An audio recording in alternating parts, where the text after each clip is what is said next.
You've heard the term crypto is dead now for hundreds of times. Every single time people say crypto is dead. Is there truth to it? And how close are we to a potential recovery? That is exactly what we're going to talk about in today's video.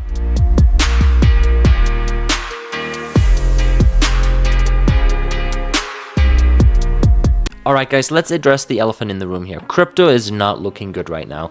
We have seen a little bit of price action, and we can see that in the charts. We can see that it looks like we're potentially forming a bottom here on crypto, right? When we look really closely, we can finally say that crypto is hopefully slowly recovering. But this is coming from a really long winter that we've been in. Yes, we have seen Bitcoin go over 120K, which has been great, but in all reality, and since this is a crypto and crypto mining channel, what we care about a lot is altcoins, especially proof of work altcoins, and we have seen very little movement in the space.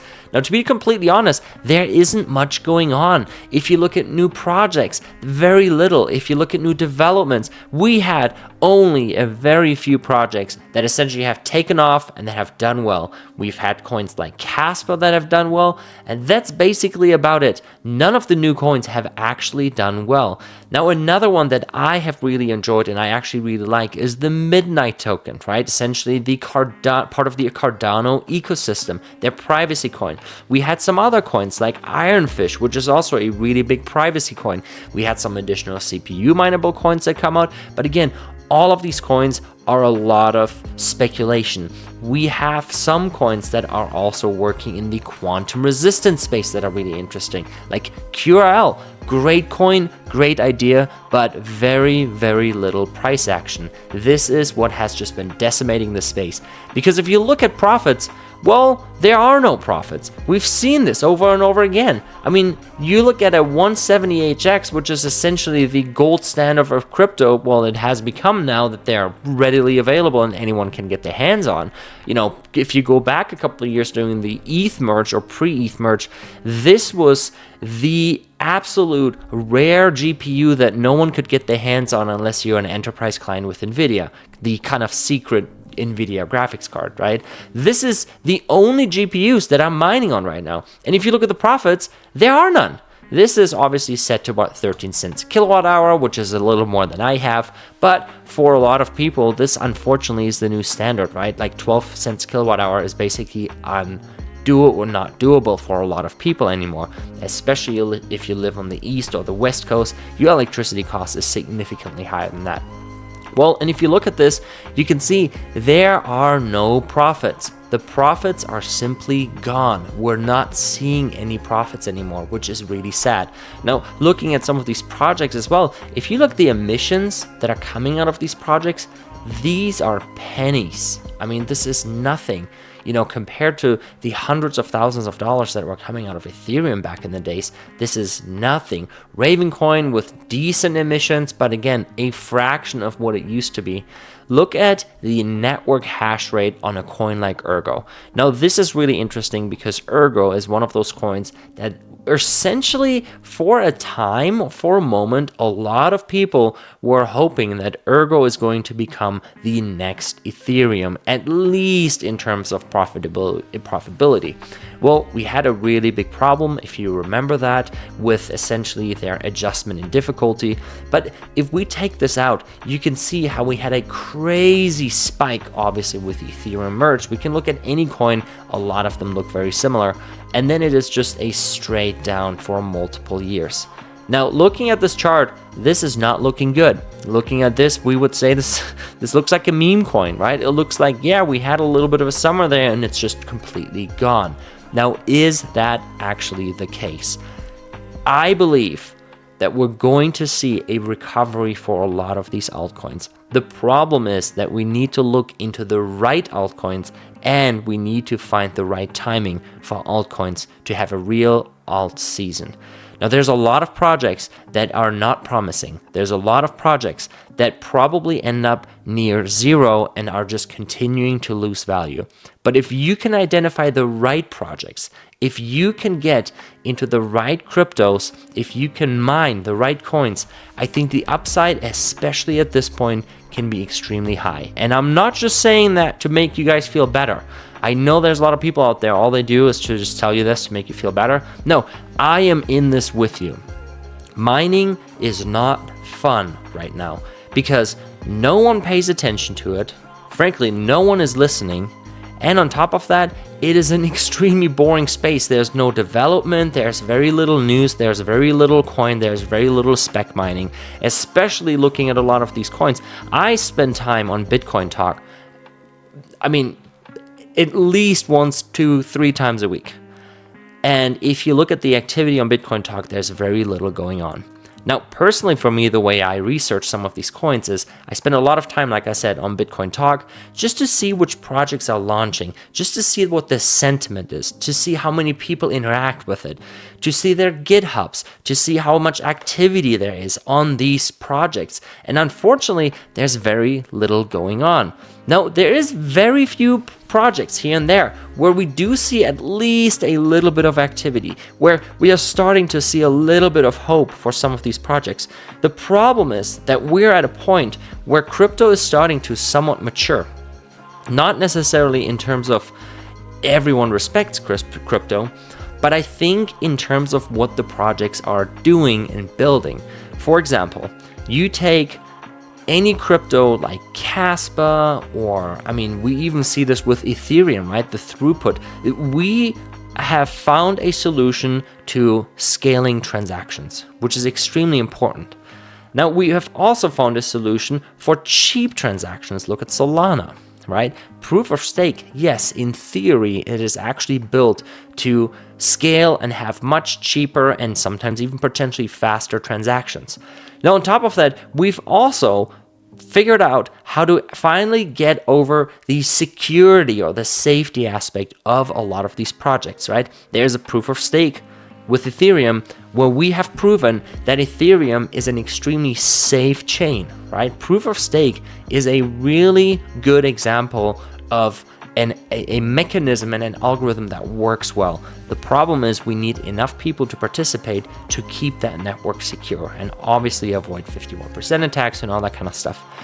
On the proof of work side, we've also proven that Bitcoin is the perfect example of decentralization and basically pulling the risk away. We don't have a single country in charge. We don't have a single entity in charge. We have large entities that are part of it, which also shows the validity, right? We have publicly traded companies that are actively mining cryptocurrencies, that are actively in this space every single day. That adds a lot of validity to the space as well. Can't talk today.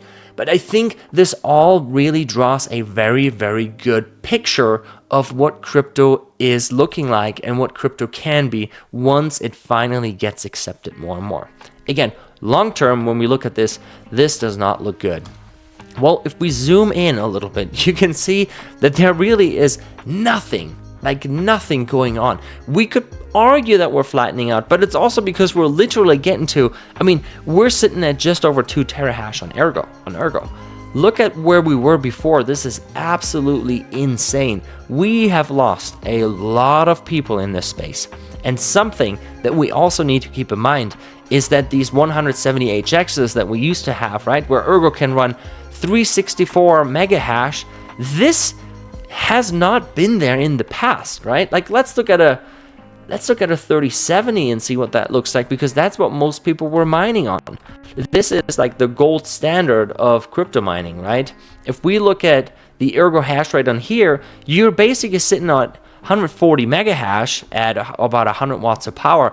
I remember that everything under 1-to-1 with Ergo, again, this a couple of years ago, or multiple years ago now, everything under a 1-to-1 efficiency was theoretically considered pretty okay. You know, I think there was an argument to be made that could potentially put us in a good spot. Now, you see crazy hash rates. Essentially what has happened is that for the GPUs that are being purchased today, you're seeing more efficiency, and in a lot of cases, you're actually seeing more output, which means, again, looking at the network hash rate, that should increase the network hash rate, but we're still seeing a continuous decrease, which means miners are leaving the space. No one wants to stay. People know there's no profits. People know there's no value to extract out of these spaces, hence they leave. one thing we need to keep in mind, that crypto miners are not here to just have a good time and, just support projects because they love crypto so much. Crypto miners are here for profits. And I think that is justified. We live in a society where we accepted that capitalism is something that not everyone loves, but something that works, right? If there's someone that takes the risk, the reward should be equally as high for someone to actually say, I'm willing to take all that risk. I'm willing to take the risk of ruining my life. But on the other side, if it doesn't, and I follow through, and I have sleepless nights, and I work overtime, and I go absolutely crazy, I take on a bunch of risk, I take on a bunch of debt, I continue to work, I come up with a product, right? If we keep going down that road, there is going to be a much larger net positive reward at the end. And that's exactly what crypto miners are expecting to see in this crypto space. We should be expecting to see downturn. We should be expecting bad times where crypto mining just doesn't make sense, which it doesn't. Look at these profits. Why would anyone mine at these profits? Why would you not go and just buy the underlying coin? That is a 100% legit question. And in fact, I would actually say, yeah, you should, because this doesn't make sense. Yes, there's an argument to be made about spec mining, right? Like Vecno. I've actually been solo mining Vecno for a little bit.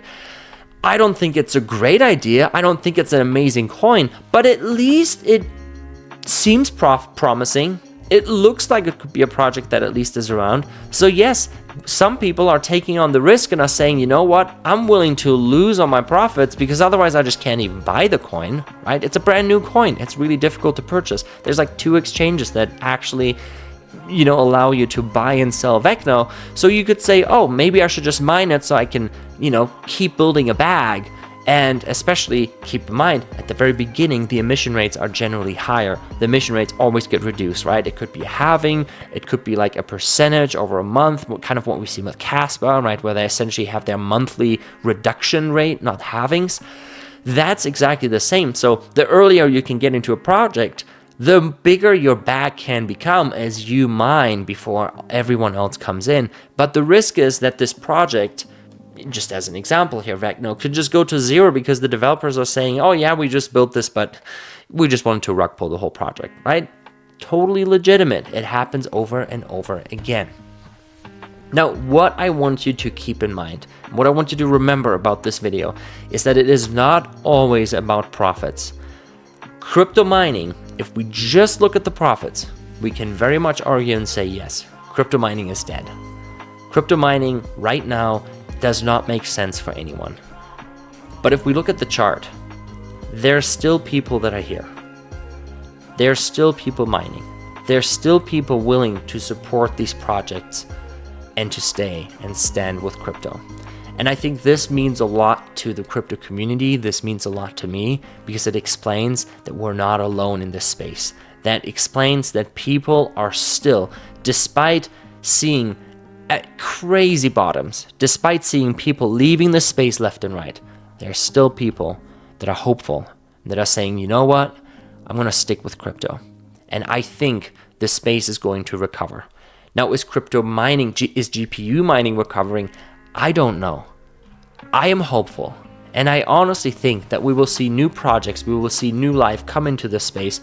We will see some of these projects that are probably going to 5 and 10x again. And then looking at the revenue side, looking at your profits, you will see more profits. That is naturally what's going to happen. But I can't say that that is going to be Ergo, that that's going to be Zealous, right? I don't know if Dynex is ever going to make a comeback. I don't know if Ironfish is ever going to be accepted as a privacy coin in a way Monero does. I don't know. But I am willing to take the risk at my age, in my situation. I am willing to take this risk any day of the week because I firmly believe that there is potential in here. And I firmly believe that it is not just an interesting space, but it is a fun space. It is a space where potentially we could see massive returns on our crypto bags. That doesn't mean that we will, but I'm willing to take that bet because I love this space and I'm extremely passionate about. I could find a different hobby and spend all my money on that, but I'd much rather spend my money here in crypto, building a business, building a hobby, and be excited about it. think about it, right? Come up with new ideas, look into these new coins, even though the space is extremely boring right now. And I hope if you have been looking into crypto mining, if you have been looking into the space and you want to stay, you are looking for a reason to stay and not leave, I hope that I gave you at least a glimpse of what the space could look like when we return back to good old days, to good crypto mining days. I do think that is going to happen. I don't think GPU mining has fully been replaced by ASICs. I don't think that is the case. I do think that some projects have moved to proof of stake because it is easier, because the barriers of entry are lower, but I also think that that also puts barriers of entry up, that as you are in this space, mining, building your bags, it is so much more difficult for people to come back in here because the GPUs are sold. People are not just sitting on 3070s throwing them in the trash. These are sold to gamers. These are sold to entry-level PC builders. The GPUs are gone. It's not just that people are sitting on their, 1660 Ti rigs waiting for them to turn on. The efficiency is terrible. I don't think that if you have a 1660 Ti from years ago that you're ever gonna really be doing crazy profits. No, you have to upgrade. You have to stay. Obviously, you have to kind of go with the time, right? But I think that a lot of the GPUs are sold off. They're sold off to gamers. They're gone. And I think as crypto comes back, as these altcoins are starting to revive and come back, what we will see is the exact same way as we've seen with proof of stake, where the barriers of entry for proof of work mining are just too high. It's not worth it building on those projects. I think the same argument is to be made that once crypto recovers, it is going to be more difficult for people to enter into the space. Look at the price of 5090s. Look at the price of memory modules right now. It has become significantly more difficult to build good rigs, to get GPUs. And it's not because we have a GPU mining crisis. In 2020, it was a completely different situation, or 2021. Now, we don't even have a crypto mining summer where people can make a ton of money on their computers.